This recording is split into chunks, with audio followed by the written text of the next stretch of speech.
Walt Disney was fascinated by many things. He loved the movies and animation and emerging technologies. He loved bringing joy to his family and to others. He loved American history and the stories and impact left by the forefathers that came before him. And he also loved exploring, traveling the world and observing the traditions and customs of other nations and cultures. Yes, Walt was interested in many things, but perhaps one of the things that possibly surpassed all of that was his fascination with transportation. The means of getting from one place to another, the simple task could be accomplished in a number of diverse ways. New methods were always being created, and Walt was enraptured by the concept, especially within the park. In Disneyland, you were constantly being transported, whether it be by vessels like machines, boats, spaceships, flying elephants, or floating gondolas. You were also being transported into different fantastical realms, like the dense jungles of Adventureland or the cacti-laden deserts of Frontierland, or even the nowhere in particular found on Mr. Toad's Wild Ride in Fantasyland. Disneyland is and was all about being moved and transported in a whole variety of aspects. Hands down, though, Walt's favorite mode of physical transportation was always the train. The locomotive, the steam engine, the choo-choo, however you want to put it, railroad trains like this were one of Walt's greatest passions. Trains had been a part of his life ever since he was a young child. His own father was a railroad mechanic, and he spent most of his childhood days vending papers and candy bars at his hometown train station. Whether traveling on, working around, or even conducting one himself, Walt had always envisioned trains as a hopeful factor of his future. Trains were a critical part of who he was, and as Walt turned into the Hollywood juggernaut he became, he was able to devote more time and focus to his individual hobbies and interests. This would change from time to time as Walt would dabble in multiple forms of recreation, like creating miniatures or saddling up with mallet in hand, playing the fanciful sport of polo. One day for Walt in the 40s, amidst the varying success of his animation studio, a special mood was struck.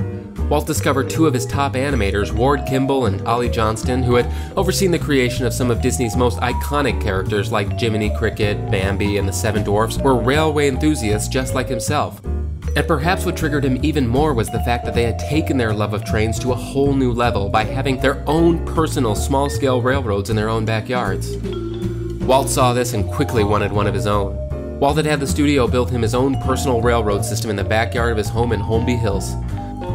He called the line the Carrollwood Pacific Railroad, and it had its first excursion on Christmas Eve, 1949. The Carrollwood Pacific was a 1/8 scale, albeit rideable train along a track of about a half mile that would careen in and about gardens, tunnels, and trestles.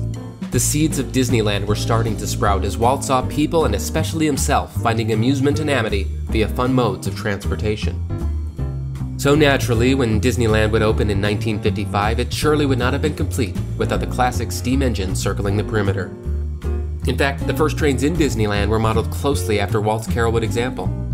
For many guests, this was their first vision of Disneyland.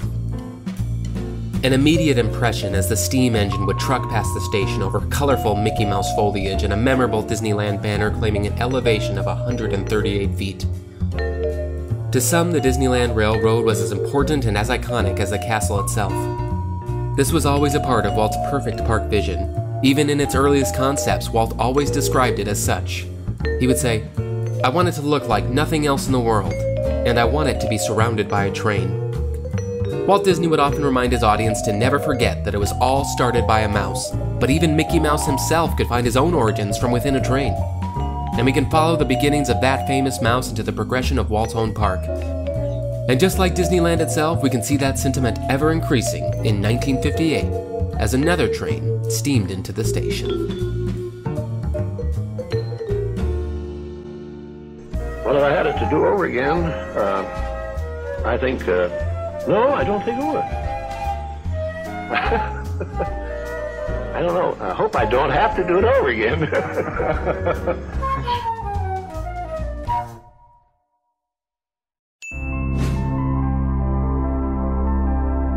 The year is 1958 and music star Elvis Presley has been drafted off the stage and into war, while audiences back home get vertigo with movie stars Jimmy Stewart and Kim Novak. But the United States government has a different set of stars in their mind as they launch the National Aeronautics and Space Administration, or NASA, into being. And Disneyland is increasing their own transportation. As guests would take a sharp left through the gateway of Frontierland, they'd be a quick walk away from their dancing reflections upon the tranquil waters of the rivers of America. Even in 1958, there was a lot of activity upon the wake. Guests had a variety of aquatic transportation on display. They could go by paddle boats, keel boats, canoe boats, and oars, and of course, the mammoth steamboat itself, the Mark Twain, making regular rotations with scenic vistas, wildlife, and the occasional flaming shack. But Walt, in his mind, could always envision more, and he would make it so. There was constant movement and life on the water, but still something was absent, a giant maritime ship, the kind Walt had always dreamed of as a boy. Walt commissioned his team to reconstruct a boat modeled after the late 1700s era Columbia Redivivia, the gem of the ocean. It was the first boat to circumnavigate the globe. Nothing at the time had been built like this in America for over a century, and in 1958 the sailing ship Columbia would officially be christened and set sail. Also, guests now had the ability to tumble down the rabbit hole as they could meet with Alice in the wacky world of Wonderland. The ride was originally conceived as a simple walkthrough attraction to be ready by opening day in 1955, but rising costs and a tight schedule ultimately led to that experience being tabled for a later date. While an Alice in Wonderland themed ride did debut on opening day, it wasn't this one. And just shy of 3 years later, the essential Alice in Wonderland attraction finally opened its doors in 1958. The Alice in Wonderland ride would take passengers through the various scenes of the zany 1951 film. Guests would hop aboard a winding caterpillar and follow the White Rabbit and seemingly shrink and grow through various set pieces inside, encountering classic characters like Tweedledee and Tweedledum popping in and out of the Tulgey Wood. The smiling Cheshire Cat would disappear and reappear all throughout their journey. As they'd continue, they'd find singing foliage declaring their educational sentience just as they did in the film. The Queen of Hearts angrily playing croquet among her deck of soldiers, and of course, the Mad Hatter and March Hare celebrating their own very merry birthday on every single trip. It also shares the unique distinction of being one of the only dark rides that transported guests through inside scenes as well as outside scenes. Over the 700-foot-long track, passengers actually go up and down a story during their wondrous adventure. It would see improvements as the years continued and remains a popular staple of a Disneyland experience to this day.